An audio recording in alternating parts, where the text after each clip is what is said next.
4 centuries. High above the clouds, deep in the mountains of South America, there was a city no one could find. Not because people weren't looking, but because it didn't want to be found. A city hidden between towering peaks, wrapped in thick jungle, guarded by nature itself. A place so isolated, so perfectly concealed, that it vanished from history. And for hundreds of years, no one who truly understood it ever returned to tell its full story. This is the story of Machu Picchu. Long before modern civilization, before roads carved through mountains, before satellites mapped the earth, there was an empire. The Inca Empire. One of the most advanced civilizations of its time. They had no written language, no iron tools, no wheels for transport. And yet, they built cities that still stand today. Cities that defy logic. Cities that challenge everything we think we know about ancient engineering. And among them, there was one that stood above all. Not just in importance, but in altitude. Machu Picchu. Built in the 15th century during the reign of Emperor Pachacuti. This was no ordinary city. It wasn't just a place to live. It was a sacred sanctuary. A royal estate. A spiritual center. A place where the heavens and earth seemed to meet. Perched nearly 8,000 feet above sea level. Surrounded by sharp mountain ridges. And overlooking a deep valley below. Machu Picchu was designed with intention. Every stone, every wall, every terrace, placed with purpose. The Incas didn't just build structures. They built harmony. Massive stones were cut so precisely that they fit together without mortar. No gaps. No cracks. Just perfect alignment. Even today, you can't slide a knife blade between them. And somehow, despite earthquakes, storms, and centuries of neglect, the city still stands. Terraces carved into the mountainside. Not just for farming, but to prevent landslides. Temples aligned with the sun, marking solstices and sacred times of the year. Water channels, still functioning after hundreds of years. This wasn't primitive. This was genius. But then, something strange happened. The city was abandoned. No records. No clear explanation. No warning. When the Spanish arrived in the 1500s, they destroyed much of the Inca civilization. Cities burned. Temples looted. History erased. But somehow, they never found Machu Picchu. It remained untouched. Hidden. Protected by its isolation. 4 centuries.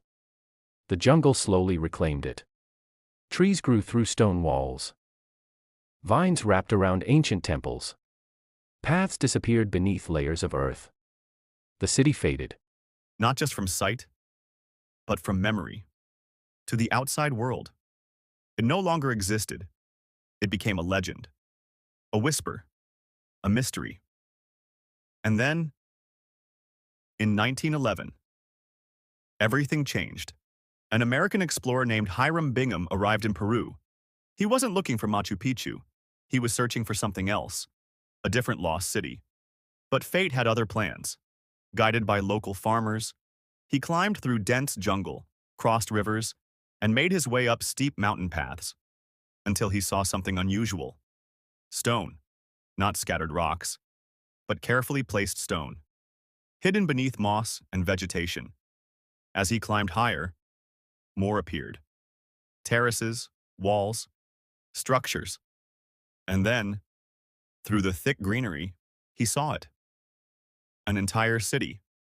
Frozen in time, covered in centuries of growth, but still standing, still intact, still waiting.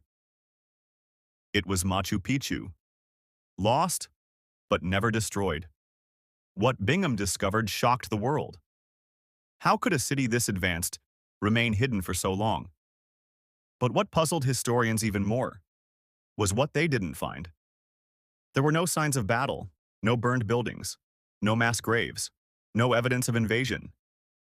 It was as if everyone simply left. But why? Some believe it was disease. Others say famine. Some think it was a strategic retreat. And then there are the more unsettling theories. What if Machu Picchu wasn't abandoned out of fear, but purpose? What if it was never meant to be permanent? Some historians believe it was a sacred site, used only by elites, a place for rituals, astronomy, spiritual connection, a city not for living, but for meaning. Others believe something more mysterious, that the location itself held power, that the alignment with the stars, the precision of its construction, the isolation from the rest of the world, was not accidental, but intentional. Even today, there are questions we still can't answer. How did the Incas transport massive stones up steep mountains, without wheels, without animals capable of carrying such weight? How did they cut stone with such precision, without metal tools? And why build a city in such a remote, nearly unreachable place? Some say it was to hide, others say it was to protect something. And then there's the silence. Because when you stand in Machu Picchu today, there's something you feel. Yata, not fear, not danger, but presence. A strange stillness, a quiet that feels intentional. Like the city isn't empty, just waiting.